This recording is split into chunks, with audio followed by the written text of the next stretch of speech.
我们再来看看中日的争端，现在还持续上演中。中国大陆最新的决定是，他要制裁日本的自卫队前统合幕僚长，他叫做岩崎茂哦。理由是他公然同台独分裂势力勾连哦，所以他会冻结对方的资产，而且不准他入境中国。在百度热搜，很快的这一条新闻就受到广大的注意。而另外呢，中国的学者吴继南他就警告，他说高市早苗12月26号。会不会去参拜靖国神社这件事情，可能是下一个这个大家要关注的哦。如果他去了，这就是中国跟日本下一个冲突点。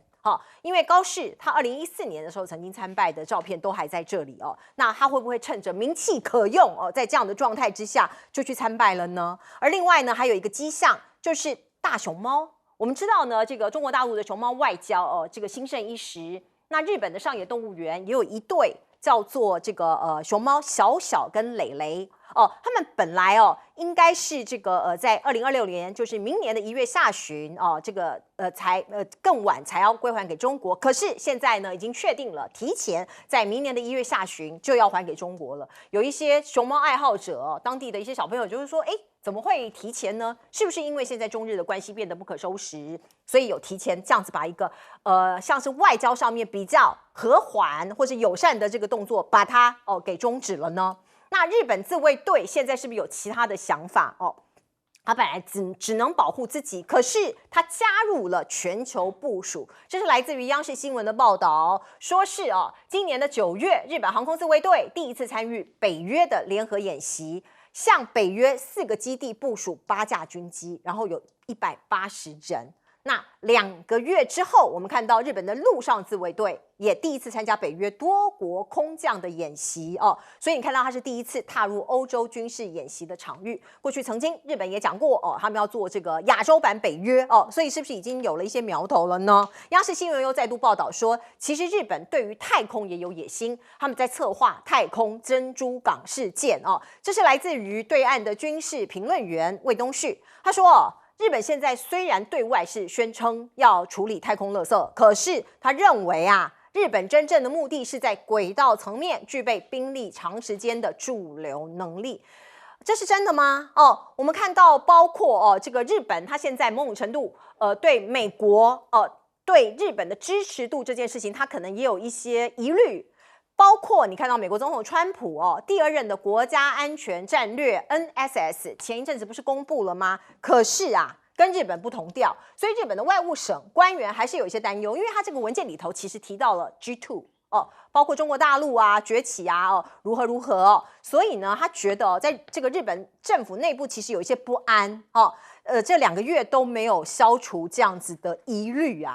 因为川普很显然的是要往跟中国大陆和解这样子一个方向前进。那另外呢，我们看到欧洲国家其实也很不安川普是赤裸裸的在这份文件里头特别讲到说，这个欧洲积弱不振欧洲如何所以你看到呢，这一篇报道是来自于对岸的观察者，他是说欧洲的驻美外交官们其实有一点泄气他说西方的联盟结束了因为来自于川普总统的态度。来关心乌克兰，泽伦斯基正式宣布说是准备放弃加入北约我们看到这个泽伦斯基说可以做出重大的让步，就是不加入北约，可是必须换得美国等盟友的安全保障。于是很多网友就感叹，当初开战的原因就是想要加入北约，打了快要4年的仗，又回到原点，这所谓何来呢？那我们看到现在全球的一个什么大乱斗，或者是一些乱局是来自于什么原因呢？我们先来看看委内瑞拉，有一架委内瑞拉的客机因为美国的空军不是在这附近不断的这个侵扰吗？所以呢，他怕跟这个美国的空军加油机相撞爬升。飞行员说这一架军用飞机闯入他们的飞行航线，所以有一个空中惊魂。那叙利亚这里包括我们看到了美军跟叙利亚军方的军队车队在叙利亚遇袭，有2名美军和1名翻译，3个人死亡。那这个美方说对方是 ISIS。澳洲大家知道也发生30年来最严重的枪支暴力事件，有一对父子在沙滩扫射，造成16个人死亡，40个人受伤，非常血腥。那现在初步调查是反犹太的恐怖攻击。来，请教亮哥。我觉得日本如果12月26，就是12年前安倍去这个靖国神社嘛，那高市在当选这个首相之前就放这个话啊，他会不会做？我认为他如果做好，那美国会怎么看你啊？美国已经表达他的立场非常清楚了，就你不要惹事嘛，啊，你没有撤回言论，你就撑着就好了，你还要制造新的事端吗？你觉得他会做吗？然后他如果做，那接下来那个军事升级就会相当惊人的啦，因为那一天刚好是毛泽东的生日，同一天，那你去想嘛，中国大陆辽宁舰都给你搞围日军演了，一般军演都会隔相当的距离，它就在你宫古海峡旁边呢，那你认为接下来会怎样？搞不好更围上去，围到日本本岛，或者是中俄的那个轰炸机联手，他这一次是距离东京700公里，接下来搞不好更近，反正都是公海啊。坦白讲，这种距离你很近的公海演习，针对性是很强的啦。就好像围台军演这样嘛，围台军演它最多是40海里，它再进来到24就非常非常紧张了嘛，极限施压了啦，对不对？所以他如果真做，我认为中国大陆一定升高的啦。为什么12月13日那个南京大屠杀受害者纪念，中国大陆没有军事动作？我觉得搞不好就想到这一天。所以我不要急着用，有可能是这样啊。那就看你要跟我怎么僵住嘛，因为僵局有很多形式啦。那目前这个僵局，日本大概也可以啦，就撑着啊，可是也好不了啦。那你就会看到陆续在出招嘛，比如针对个别的人，就比照沈伯洋办理这样之类的啦。那可是我觉得那个都不会有大影响。可是如果军事升级，那就不得了了。那第二个啦，就是我认为最重要还是美国的看法啦。是，我们刚刚讲那一段就在跟你讲，川普为什么要做全球的收缩？因为美国的军事产能真的出了问题。那他这一次事实上最激烈的改变是欧洲嘛？他摆明了就是我2027啊，北约你欧洲自己管吧，我不玩了。那他不是也讲了吗？说北约不能再扩张，所以泽连斯基知道没得玩了嘛。他当然说我不会参加北约，因为北约不能扩张啊。那他对欧洲意见是很大的啦。你去想一想啊，你军力要靠我，高科技产业也都靠我，那你欧洲人到底在干什么啊？然后说要成立欧洲军，法国啊讲了30年都没看到影子啊。而且在川普大声要求之前，法国的那个国防预算只有 GDP 的1.7%。所以我坦白讲，我认为川普是看透了这些虚伪的欧洲国家啦。没落贵族，我就算你自己拿黄金白银出来搞你自己的军力嘛，为什么我要背你啊？现在还有更可怕的事情呢。那美国要再慎重考虑美军要不要撤走。欧洲你说从欧洲撤军？当然啦，欧洲撤军，光是德国就有3万人就会省很多钱。我为什么要保护你德国啊？对，更严重是核子保护伞，我为什么要放在你那里？英国、法国也有核子武器啊，所以我跟你讲，这个部分才是欧洲人要忧虑的部分啦。昨天那个德国总理梅尔兹做了一个演讲，就表明了美国不要我们了。所以可能欧洲还要比日本更加忧虑美国的态度。现在此刻，日本还是在一起的，还是在一起，所以日本还不用那么忧虑。对的。好，来将军，我认为日本他比较重视的是外交战略，其实他的国安的方向是错误的，他应该是地缘战略优于外交战略。他这个整个颠倒，就跟在2次大战的时候，日本想要脱亚入欧，他说他跟亚洲人好没关系，跟欧洲关系很棒，在亚洲发起战争。现在也是有点类似脱亚入欧，派军队到这个欧洲啦，去演习啦，好，还有空降作战啦，这类似这个样。好像军事交流这样，但他问题就地缘战略，他应该这跟对他的北边是俄罗斯是军事强权呢，他应该把这地缘上面跟俄罗斯和缓，对西边要跟朝鲜半岛，不管南韩或北韩和缓，还有跟中国大陆和缓，他应该这样，不要制造紧张的气氛。我认为他都在紧张，包含台湾因为他在台湾的时候，日本这个统治台湾、殖民台湾50年。杀了台湾同胞63万，他在周边的国家都有战争，还有类似屠杀。道歉要学日本，要学德国，德国就是认错、道歉、赔偿。做了，你看现在这个德国跟这个整个欧洲被在2次大战被德国侵略国家，大家都变成朋友。这个你看德国做得很好，而且东西的也统一了，就是这个样啊。所以德国在这一方面呢，是值得日本的学习。取法借鉴才对的，应该是这样走。日本要走这个路线，不是走对抗路线。所以对日本来讲，因为日本是个岛国，本州4国、9州、北海道，它在地缘战略上是比较重要的。因为它是岛国，它不要光走外交战略去压倒地缘战略，这错误的。它应该整个颠倒回来，不要再脱亚入欧了。它应该回到原点，跟这些周边的国家和平往来互动。对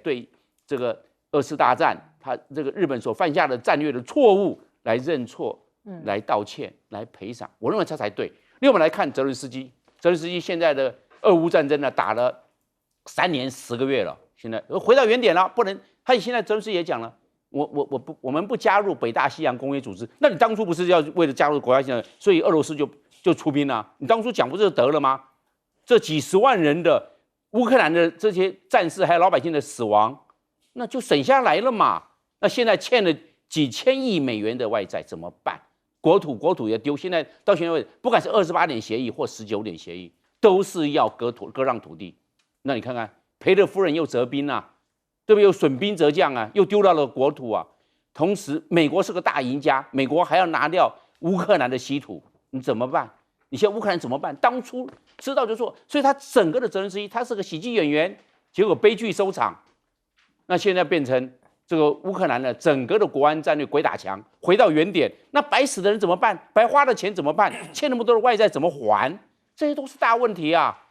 这样子的话，乌克兰这20年没办法翻身啊，整个接近于亡国的命运啊，那这是多惨啊！所以我认为这是回到孙子兵法了，兵者国之大事，死生之地，存亡之道，非常重要啊！泽伦斯基在这一方面不及格，丢了国家，害了人民。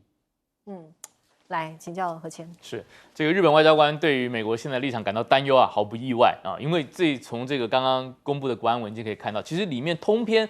不太多触及到在战略意义上或政治体系上跟意识形态上去批判中国大陆，有一些批判啦，批判点都落在经贸上啊，批判大陆的知识产权问题啊，倾销这个廉价商品啊，稀土的控制啊，卡美国脖子啊等等。但是里面说到咯，就是说大国就美国承认所有的大国因其规模、财富而力量和拥有更大的影响力，是国际关系当中永恒不变的事实。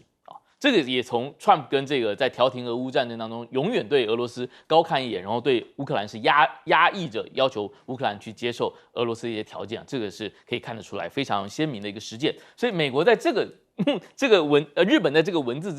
面前啊，感到这个战栗跟感到这个担忧，我想是完全可以理解的。特别是虽然这个日本一直很自豪是安倍发明了印太战略这个 term 这个词汇这个概念，但是美国现在特朗普在执行他的印太战略的时候，他是为什么要做开放跟自由的印太呢？不是为了自由民主，而是要为了保障美国的供应链安全。那这个意涵就跟安倍生前他主张的要把美日印澳4个国家啊连成一个大的所谓的民主 diamond，民主钻石来钳制中国大陆的意涵就完全不同了。那特别是这一次大陆公布这个要制裁延期贸的这个意图啊，就是说大陆对日本介入台湾的一直是非常敏感的。那过去日本的战略家也好，政治家也好，对这件事情一直是隔着一个窗户纸不去捅破啊。那这一次高市早苗用他的发言去捅破这个，一开始当然高市早苗说这个话，日本的右翼跟日本的一些对华的强硬派也是叫好的，就觉得这样的我们比美国率先战略清晰了，是不是能够对大陆造成一种威慑呢？是不是让你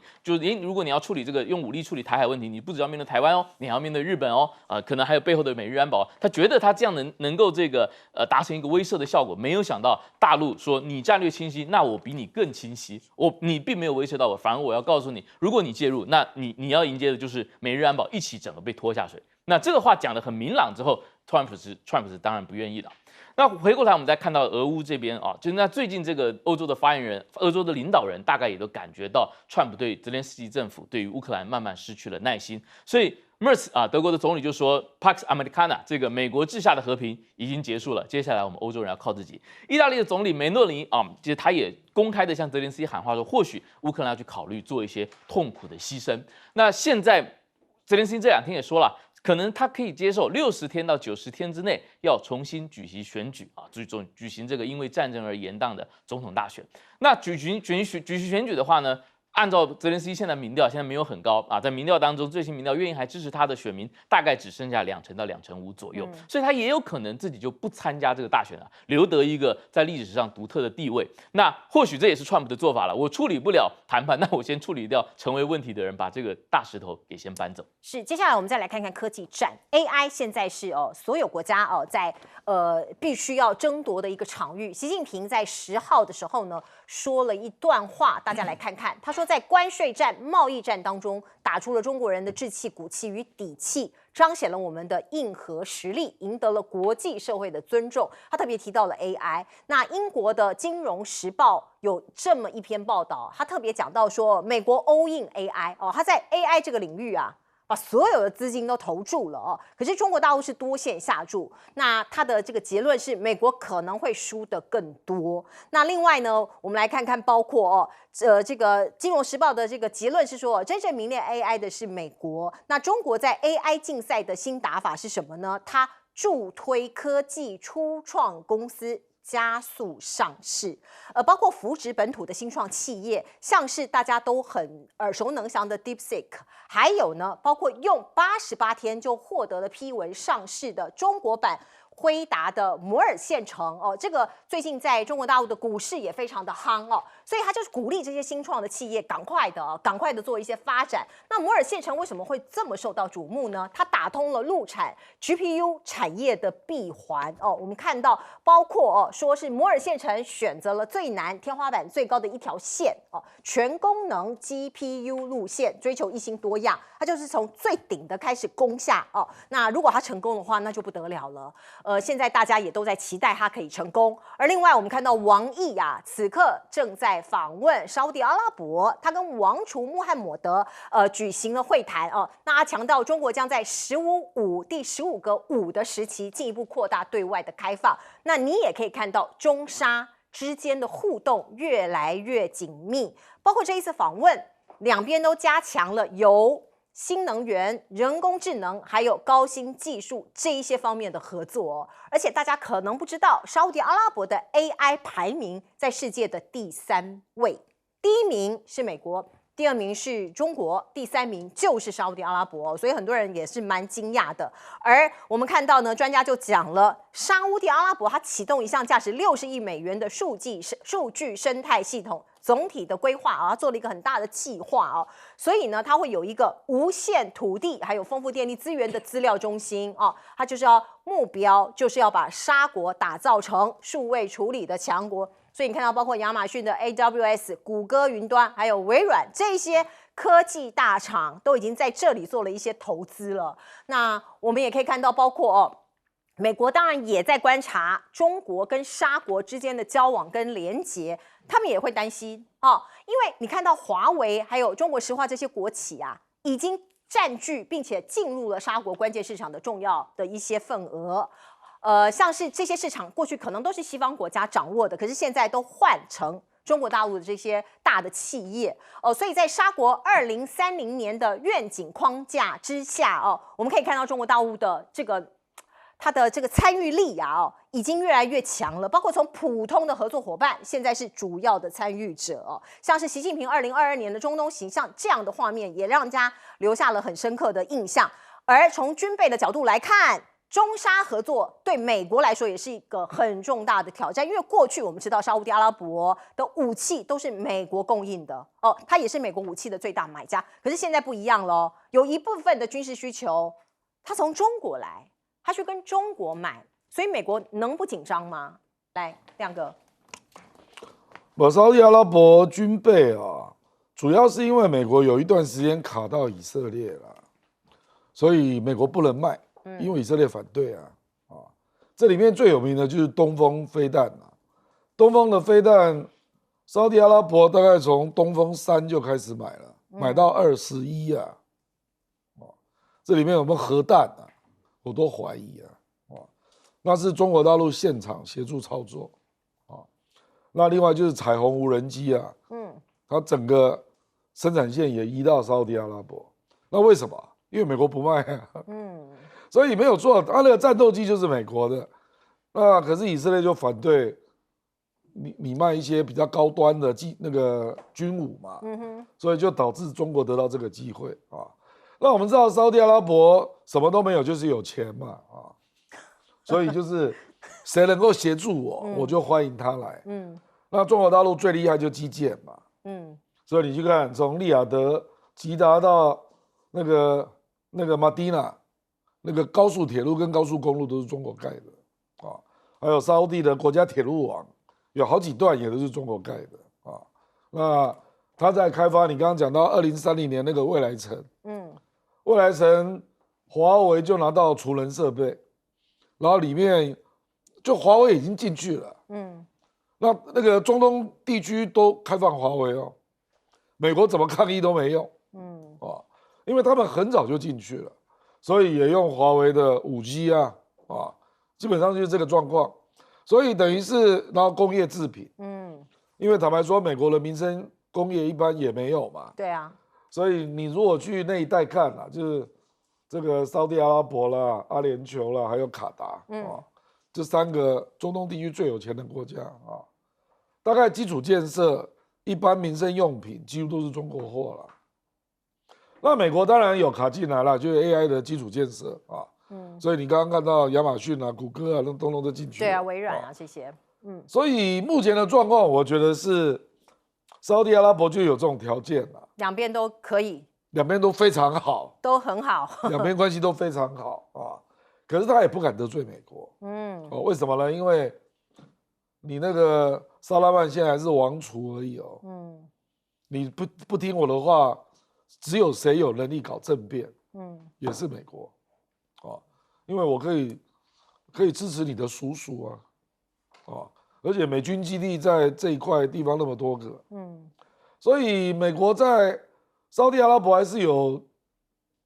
举足轻重的影响力啦，那为什么中国大陆会进来这么多？你美国要反省自己因为你基建做不来，工业制品没有办法提供。那军武卡到以色列不能卖，所以全部都变成中国的，那因为它真的需要很多基建那沙烏地阿拉伯付基建，因为我有朋友去做过生意，都非常开价都非常好，然后都是直接就给你付现金，付清我一个朋友去那边做 LED 他说价格是台湾的2倍。这么好他们只要喜欢你就让你做了，该不会不用讨价还价吧？几乎都没有，因为他都是王室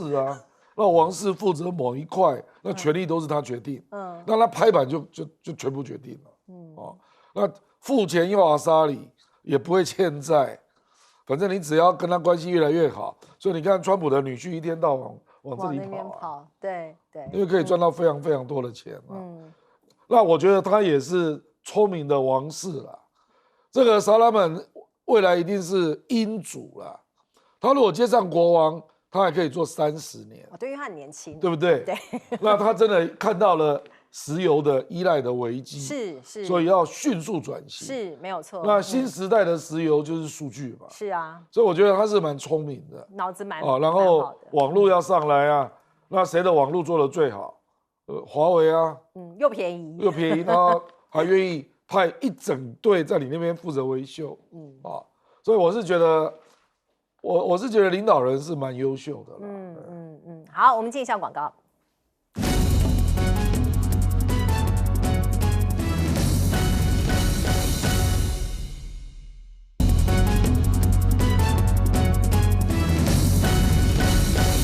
好，我们来请教将军怎么看中国大陆跟沙特阿拉伯的合纵联盟？那我们先看那个中国大陆的它的制造业哦，在的占比占全世界哦33%、32%之间，在这边浮动。那我认为中国大陆现在变成了这些制造业的白菜价制造国了，好像到他手上之后都变成白菜价了。我们看那个，他不是帮沙特阿拉伯盖这些那个铁道吗？铁道工程吗？中国大陆自己的这个高铁在中国大陆就有46000公里。本来在我们这高铁哦，这个快速铁路是日本开始，然后后来法国也在发展，欧洲在发展，后来中国大陆一发展之后46000公里，占全世界的占比啊，到了70%。所以到这个，他也帮这些中东国家，包含沙特，帮他去盖铁路去了。为什么？因为现在都是模组化。那模组化不是以前的焊来焊去了，那直接倒上去，变成组装机起来就是轨道，组装机起来这些铁桩也好，轨道也好，那一组装起来快得很，那成本又低啊。包含我们这帮印尼盖的雅万高铁，从雅加达到万隆是这样。然后我们看，那除了这个之外，大疆无人机也是，大疆无人机的中国大陆全世界市占率在70%。你看到时候为什么大家每一个国家会生产无人机？但为什么要让大家买？便宜又是白菜价，所以变成白菜价生产国了，你知道？一碰到它之后变成无敌手了，这是大疆无人机。那我们现在看电动车的中国大陆在全球市占率76%，你看没？它出来，它后面一出来之后，其他国家特斯拉也产电动车啊，这为什么？中国大陆白菜价便宜啊，同样的这个规格，但价格便宜，同样的价格，但是中国的内装就又比较好了。那你就要买中国大陆，变成这个样，因为毕竟呢，这是市场机制，价格决定嘛，大家就是按照价格，按照它的 CP 值，这个成本效益来做评估的嘛。那我们现在看造船业啊，到今年2025年了，中国大陆造船吨位数哦，占全世界的，就是我们知道，你造船这个是个吨位，但是你的载货量又是另外一个吨位的算法，它占了全世界57%，所以变成都大量量产，所以在这一方面啊。中国大陆在这一方面呢，所以它的整个的这种竞争力啊就强了，市占率啊就提高了。是我们进一下广告。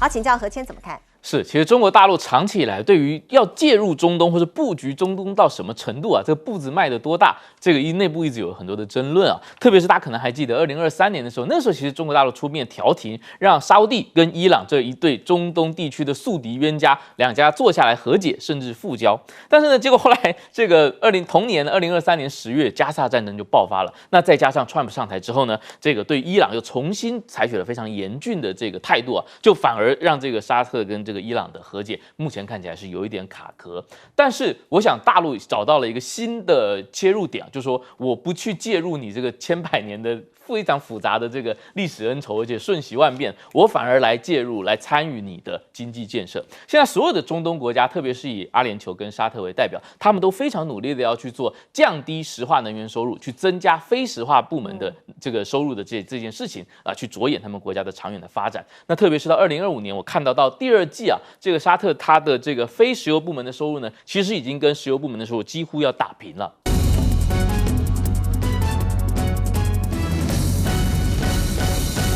好，欢迎您回到新闻大白话的节目现场，我是前次介绍这1个小时的来宾。首先是耶鲁政治学博士郭正亮，大家平安，以及前空军副司令张延廷将军。主持人好，大家好。另外是资深两岸媒体人许和谦。娟姐好，大家好，我是何谦。好，观众朋友，我们来看看赖总统昨天说了什么话呢？他昨天在一个宗教团体的相关的一个场合，他讲了，他说我们现在政府啊，正积极推动全社会防卫韧性，所以嘞，不只是要靠军队哦，我们要期许宗教团体成为一个重要的力量。所以未来可能道场也要变成避难的据点。台湾到底有多危急啊？现在我们一直不断的在被这个灌输这样的观念可能这个要自己保卫自己，在危机来临的时候，我们要怎么 survive？ 我们看到一些军人因为大家知道现在兵源不足嘛有一些人逃兵、闪兵，这件事要杜绝，要把这个洞口给堵起来。所以役男的体位标准现在大大的加严。你在150公分以下才能够这个免除兵役以前不是这样规定的还有你很胖，你的 BMI 已经大于45，你才能免疫所以过去很多人逃避兵役把自己吃得很胖这件事情现在比较难做到了。那当然他是想要把兵源再多一点这个放进来。我们看到教召增员，役男体位标准扩大。有人就会很担心你这样大张旗鼓，你是准备要打仗了吗？尤其是小红书家家户户、小橘书家家户户在发的那个时候，很多人其实平常可能没有在看新闻，他拿到他很害怕像是这位华航的空姐他一拿到他想说，收到国防部寄来的这一本，真的要打仗了吗？其实他是一个很朴素的一个心声。结果他的贴文被截在脆上面，然后一大堆的网军上去攻击他，连89都发文大骂导致这名空姐目前已经把账号给关闭，很害怕现在还肉搜他有这么严重吗？他只是问了一个问题而已我们现在再来看看，包括美国的军工产能到底有没有问题我们订的武器到现在都还没有来，纽时就爆料了，他说军工产能中国超越美国，美国未来可能很难支援盟友他说美国恐怕因为产能不足而耗尽库存，甚至无力支援盟友。那相较于对岸高超音速的这个飞弹，现在变成白菜价越来这个成本越来越低了。举例来说说是有一个民间的企业叫做凌空天行它研发出像这样子的御空级1000的高超音速导弹，说是一枚大概可以压缩成本在台币310万真的很低，所以我们说它是白菜价。如果这样子一来一往我们真的很担心包括您看到这一个中国新型的高空高速长航时的无人机首飞，来，请导播让我们看看这个画面，它叫做彩虹7，采用先进的大展显比飞翼外形气动布局，可以搭载可见光、红外等多种高性能的任务载荷所以你看到像这样的无人机不断的中国在展示他们的这个军武制造的能力，包括成本都可以压很低。那当然美国这里也有一些兵推出现了一些结果。我们看到美国的防长就警告兵推每次都输，讲的是美中的竞逐美国机密报告预测台海开战，中国将获胜。像这样类似的文件其实过去也揭露很多了。而美国的战争部长赫格塞斯去年曾经发出警告说，在五角大厦围绕台湾进行的战争模拟中，我们每次都输给中国。如果真的是这样，那我们是不是要做一点别的准备呢？可是民居正像是这个台大的这位老师，他昨天也接受媒体的访问他就特别挞伐纽时，他说纽时这个的这个报道可能有偏见。我们先来看看他怎么说他说美国打过3C 版的战争，不见得打不过中国。明老师他的立论是这样，他认为中共从1979年之后就没有打过仗，也没有打过电子版的现代战争，可是美国打过，而且美国是第一个打3C 版战争的国家，所以不见得打不过中国。此外中国内部有很多的问题，财政债务社会动乱，所以呢他认为这是认知作战。老师是说纽时认知作战帮这个认知作战散发这样子的一个讯息。不过我们再回去看看明老师的 X 的这个发文他有特别讲到一个说捍卫中华民国这样的论述，可是网友就找到一个 bug， 找到一个错误啦。明老师可能没有 update他说我们养了60万大军，为什么？备战嘛，备战才能止战，备战才有和平。明老师可能不是军事的相关专家，我们现在中华民国的国军，等一下可以问将军，大概只有17万左右。我刚刚得到的数据是17万左右，所以有网友就说，明老师还活在50年前吗？来，亮哥，这个不是《纽约时报》是国防部的内部机密文件纽约时报》要用好几集的社论做分析连这个都不知道，那还评论什么？对不对？我也懒得评论他啦。举光日的老师，你相信举光日吗？举光日跟网络那些霸凌老百姓的是差不多的我觉得民进党现在塑造的氛围真的是蛮怪的，就是他给你感觉就是第一个国军人员不够嘛，很多编制都不足额，所以呢，我要降低体位标准，那希望有更多役男能够通过那不管是1年义务役啦，其实我们现在需要的兵种，如果是对抗大陆的，真正重要的应该是海空还有火箭吧，就是飞弹嘛，这些都不是1年役这都叫自愿役专业的。所以你不就是说他训练1年是训练不出来的啦，所以你应该去想为什么自愿役不足额吧？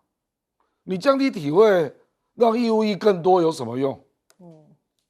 这个就是基本上增加后备军人、城镇战更多人去送死嘛，因为他们只能打这个海岸巡守队也一样就滩头决战一样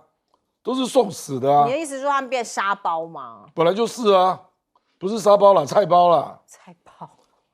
现在需要的是什么？志愿役为什么会不足额？我们有很多志愿役的，包括比如说空军飞行员，这个我们司令最了解了。为什么有些人要提前退役？为什么连飞弹营都不足额？你待遇太差嘛。所以国民党在提案要提高志愿役的待遇，通过啦，3读。我知道嘛，我的那军人要加薪，你为什么要挡呢？对不对？那还有另外一个氛围啦，就是他要让你觉得战争其实没什么。这个代表性的人物就是苗博雅嘛，说那个打仗的时候你还可以上班上课，然后连以色列你都要把它举例这个以色列是比周边国家要强很多对啊，你是倒过来那你怎么能比乌克兰呢？乌克兰的土地面积是你的17倍，而且俄罗斯本来就没有要统一乌克兰所以它只限于顿巴斯在打，其他地方也没怎么真打这种莫名其妙的类比他都要拿出来，所以这个是要干嘛？军队要增加，然后要告诉你战争不可怕，怎么会有这种政府呢？我跟你讲，没有一个政府会去说战争不可怕的啦。你以为老百姓都是白痴那个，你以为《纽约时报》那个是莫名其妙写的那个是美国五角大厦的机密文件，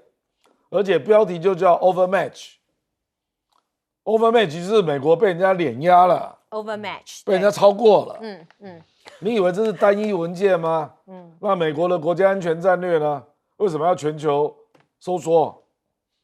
就是它的军工产能出了问题嘛。你再加另外一个文件好不好？美国保守派最有名的智库传统基金会去年11月发表的那个美国军力指数报告，逻辑通通都一样。你以为只是一个报告这是连续好几个报告都是这个基调，就是美国虽然它个别的昂贵的军事资产都非常优秀，可是量太少。然后你进入第一岛链作战，你是碰到中国大陆，就这个叫什么？量大管饱啦。这典型的就是量大管饱的打法嘛。你进入第一岛链，飞机、军舰还有火箭，就是火箭军你碰到的都是饱和式的攻击。你福特航母只有1艘你怎么弄我们再举另外一个例子啦，去年美国那个最贵的海狼那个核动力潜舰在南海触礁嘛，拖回去整修，到现在还没出来嘞，已经整修了快2年了，这什么意思啊？这表示美国的维护的产能也出了问题嘛，不止制造、维修都出了问题。这一次是，事实上这个报告不是川普现在才有的、啊，是拜登时期就写了，是川普决定把它放出来，就是海格赛斯决定把它放出去，就是拜登早就知道这个状况，他故意把它泄露出去，所以我要收缩啊，他就是要为自己的收缩找到理由，说拜登这个家伙完全不顾美国士兵的生死啊，的风险有多大，没有公布啊，我现在故意要公布，事实上是1年前的报告，我认为川普才是真正的男子汉啊，让美国认知到美国的实际状况，不要每天在那边瞎扯胡来啊，跟那个赖清德一样，你有面对过台湾真正的军事状况过吗？你怎么打？说个逻辑来听听嘛。所以台湾真正的军事状况到底是什么？我们现在处到的氛围真的非常诡谲。到底我们的领导人、民进党政府要我们干嘛啊？我认为最大的问题是我们根本没有平战结合。你的平战要接的，我们最大问题现在边线比不够啊，缺兵缺了5万多个。换句话说，有军官有士官，但是没有兵呢，5万多个。兵都是在打仗的嘛，你有时候军官为什么会在高级司令部、高级单位？那真正在一线部队是士兵，我们要缺的是士兵，就没有去